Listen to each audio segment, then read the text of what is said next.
Hello fellow hunters, JBiz Hunts here, and today we're counting down the 10 things that make zero sense in the Hunter Call of the Wild. Now don't get me wrong, I've been playing this game for a long time and I absolutely love it. But there are some things in this game that just have me scratching my head and questioning reality more than I'd like to admit. From vanishing time to terrifying kittens, this list has it all. And if I miss something that's left you puzzled, drop it down in the comments. Maybe it'll make the next list. Alright, let's dive in. When Rancho del Arroyo dropped in June of 2021, it brought us one of the most confusing mechanics in the entire game. Shooting ringneck pheasants mid-air to get full score. That's right, apparently pheasants come with built-in flight insurance now. Now, don't get me wrong, flushing flocks and taking mid-air shots feels awesome, but it also makes zero sense. Since then, they've added rock ptarmigan, willow ptarmigan, bobwhite quail, and stubble quail to the list of birds that must be airborne to count.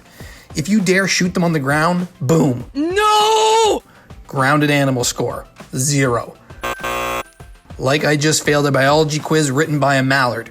I get it with quail, kinda, but pheasants and ptarmigan? I've watched enough hunting shows to know that those things don't exactly take off like F-16s. If I can pop one standing in a field, that's still a valid shot. Do I like the mechanic? Sure. But when I blast a level 3 pheasant and get told it's invalid, I start to wonder if the devs ever watched Duck Dynasty or they just think gravity's a DLC. Raccoons, nature's bandits and professional garbage inspectors.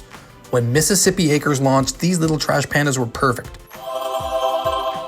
Class 1 species, 22 LR did the trick. Beautiful.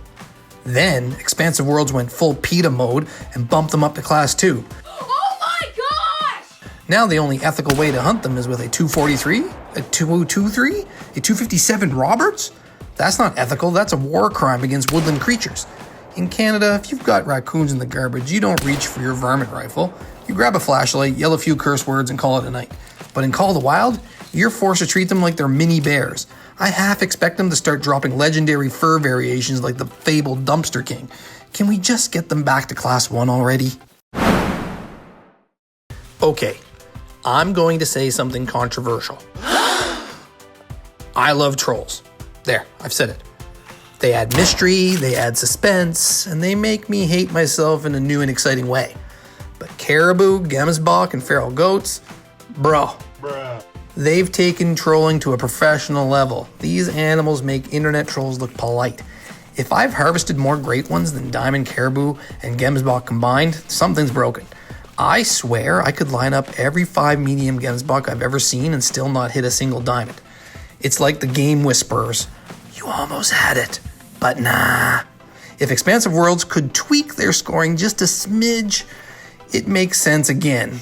Until then, these animals are basically April's Fool DLC that never ends. Alright, this one always gets me.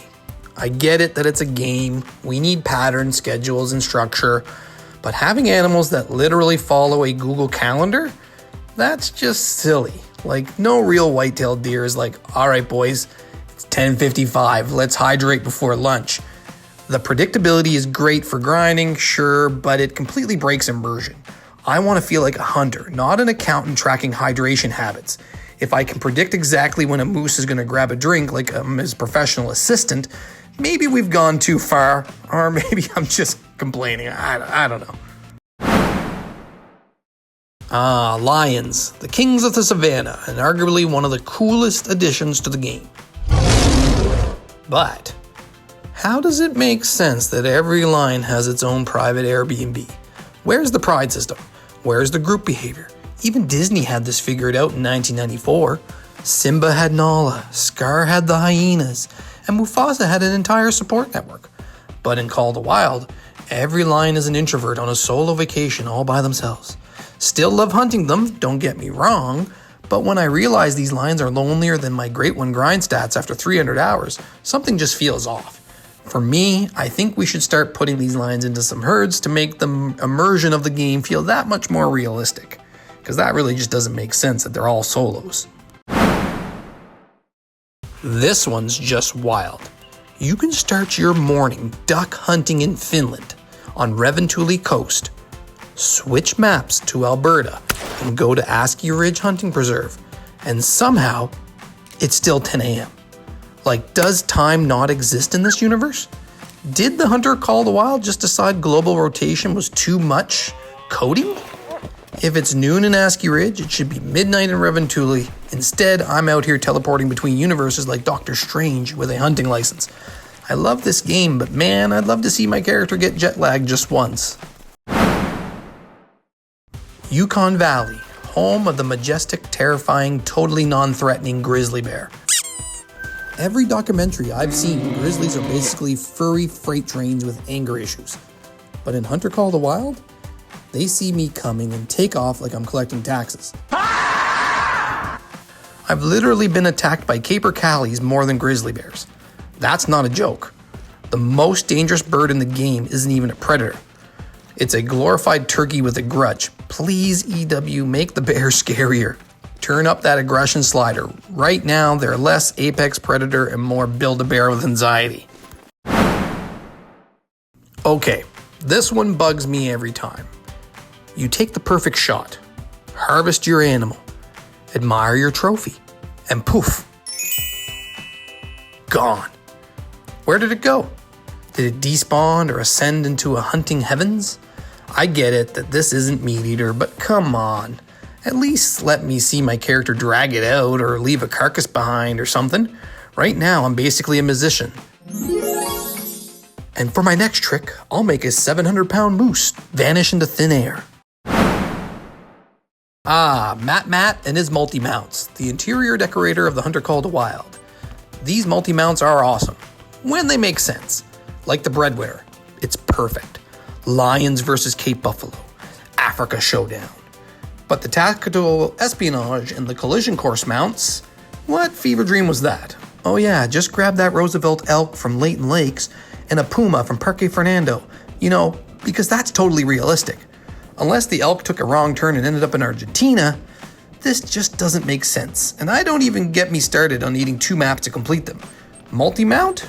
More like multi-mortgage. That was a bad joke. And finally, the most terrifying creature in all of the Hunter Call of the Wild. Not lions, not water buffalo, not even Bengal tigers. You guessed it, because it was an easy guess.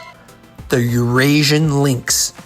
This 45-kilogram fluff ball can clear out every living animal within 300 meters like it's a final boss in Finland.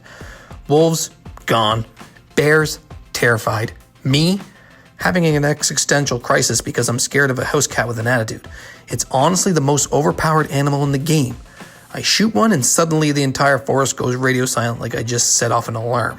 If you ever want to feel true power in the Hunter Call of the Wild, don't hunt a great one. Just be a lynx. Me, and for them to be scared stupid of a little kitten just doesn't make sense. Are you crazy?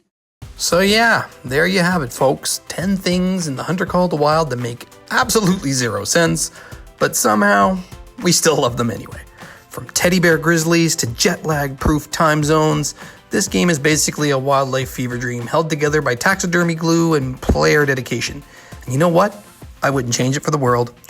If I missed anything, and I know you guys have seen some crazy stuff out there, drop it in the comments. I'm sure there's at least one of you who's shot a turkey that ran up a mountain backwards or a moose that spawned inside of an outhouse. If you enjoyed this video, hit that like button. It helps more than you know, and subscribe if you want to see more satirical hunts, guides, and realistic adventures here on the channel. And remember, fellow hunters, the Call of the Wild doesn't always make sense, but it is always fun. And as always, fellow hunters, thanks for watching, and happy hunting.